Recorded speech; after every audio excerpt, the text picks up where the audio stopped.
Hi, Peter here from True North Marine and the Maritime Tutor. Thanks for coming back to the channel, or welcome if it's your first time.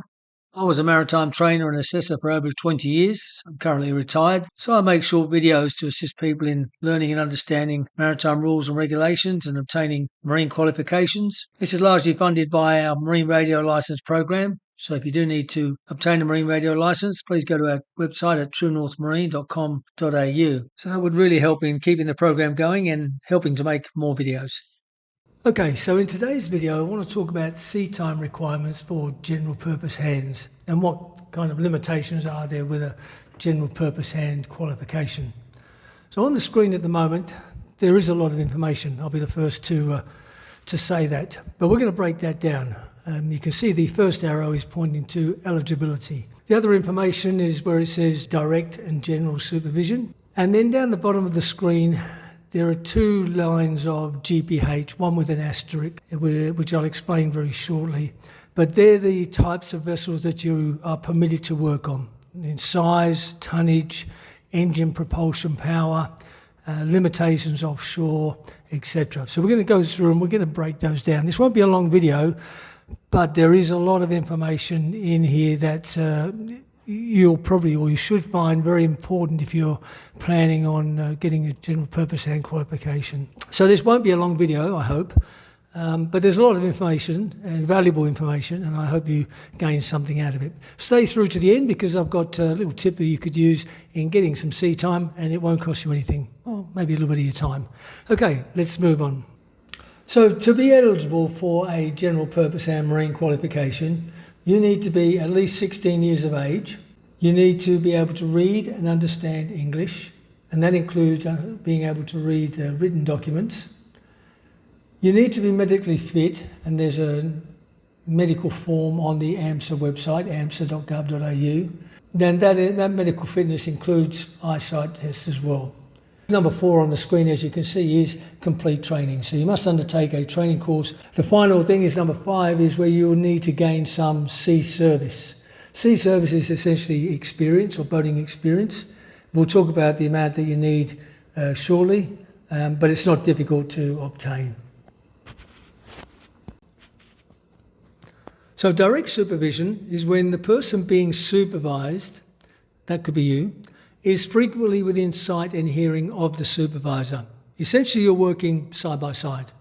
You're very close to each other, undertaking the task that you've been instructed to do. That is direct supervision. On a very small vessel, for example, it could be the master who's the supervisor, but he can constantly see and talk to the person that he's supervising. On a larger vessel, it may be where you have another general purpose hand working with you, almost in a buddy scenario. But that is direct supervision, where you are within sight and hearing of the person supervising you.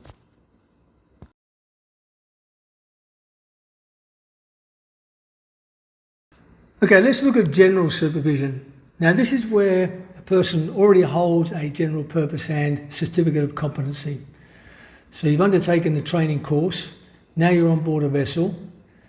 When going to any vessel, you should receive an induction on board. You should receive instructions and directions on what tasks you're expected to undertake on board that vessel. And that would be from a supervisor. It could be the master of the vessel, could be an engineer on the vessel, could be another general purpose hand. But you're giving the instructions on what you're required to do. Then you can carry out those tasks, and that could be related to navigation or mooring, anchoring, cargo work, or any machinery, main machinery or auxiliary machinery that is related to propulsion, mooring, anchoring or cargo. So you can undertake those tasks, and you do not need to be in frequent contact with your supervisor. That's the difference between general supervision and direct supervision. So now we're moving down to the bottom section of the diagram, where we've got these two lines that say GPH, and one of them has an asterisk. So that asterisk is now the line that refers to direct supervision, where you are within sight and hearing of your supervisor. The line without the asterisk is where you hold a general purpose hand qualification. So now, first of all, let's look at vessel size. The limitation of a general purpose hand to a vessel under 100 metres, and trust me, that's a very good sized vessel, so you're working on quite large vessels. The gross tonnage is under 3,000 gross tonnes. Again, you're talking about a considerable sized vessel. Engine propulsion under 3,000 kilowatts, a good size diesel engine. The limitation offshore is to what's known as the EEZ. That is the exclusive economic zone. That's a 200 nautical mile limit around our coastline. So the limitation offshore is 200 nautical miles. Now, this is where it starts to differ just a little bit. If you look at the direct supervision, the top line of the GPH, no training course is required. But for a GPH, to get that qualification, you need to undertake a training course. So let me just at this point say to you, if you are working as a direct supervision GPH, you should not stay in that category for very long. As soon as you can, get qualified, because the doors will open up with a qualification. They're not going to open up without that qualification. If you're in direct supervision, you do not need to have any sea service, whereas to obtain the qualification from the Australian Maritime Safety Authority, so finish the course, you have the course certificate. That is not a qualification. You need to make an application to the Australian Maritime Safety Authority, who will issue the qualification, but they will need you to provide evidence of having 5 days of experience. Now, 5 days would come in the form of a letter from an employer to say that you've undertaken 5 days on board the vessel. So let's put it this way. You could complete a course, have the course certificate, start work on a vessel in a direct supervision role. After 5 days, you could receive your letter from the employer, and then you could submit your application to the Australian Maritime Safety Authority for the qualification. That's kind of how the system is designed to work. We're going along to now first aid certificate. Again, under direct supervision, you do not need to have, but we put the word preferred there because it is certainly an advantage to have a first aid certificate, and a general purpose hand with a qualification needs to have that anyway. As a general purpose hand, your duty can be either on deck, undertaking tasks that are related to anchoring or mooring, or machinery down in the engine room, main engine machinery, auxiliary machinery.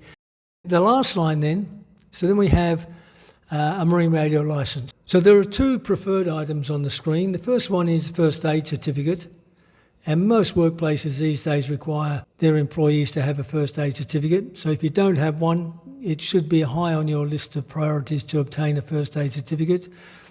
If you're applying for a GPH qualification, you will find on the application form that they require you to have that anyway. And the second one is a marine radio licence. So most vessels will carry a marine radio. It's the preferred method of communication on board a vessel. However, we do also carry lots of portable radios.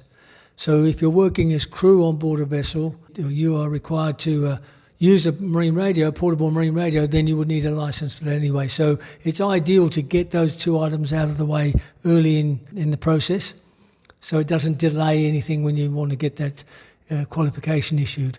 A marine radio licence is a lifetime licence that never expires, never has to be renewed. If you go to our website at truenorthmarine.com.au, you'll see where we conduct those all the time, and we can do it online, doesn't take very long. But that is certainly a preferred item and the first aid certificate.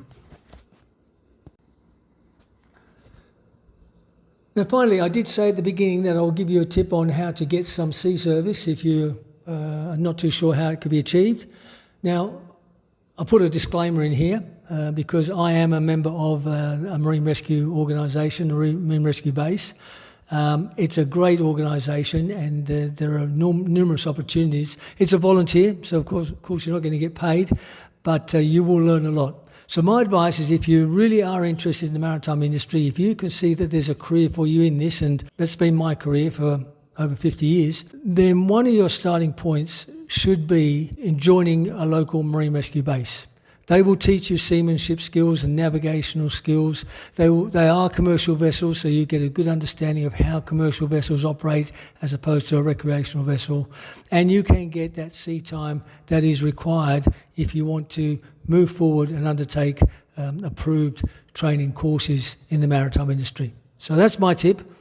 As I said, I am a member, but I'm not doing this on their behalf. I just see or know that that is a perfect opportunity for newcomers to get that experience that they need and to learn all those skills that they can put to use in an employment situation. So what we've covered here today then is the requirements for obtaining a general purpose hand qualification, a C service that's required, and we've identified those two different categories on board, that direct supervision and the general supervision. I hope this has been helpful. There is a lot of information that's been provided. It might be a case of having to go through this video maybe once or twice or 2 or 3 times just to get your head around it. Don't underestimate the value, though, of a general purpose hand qualification.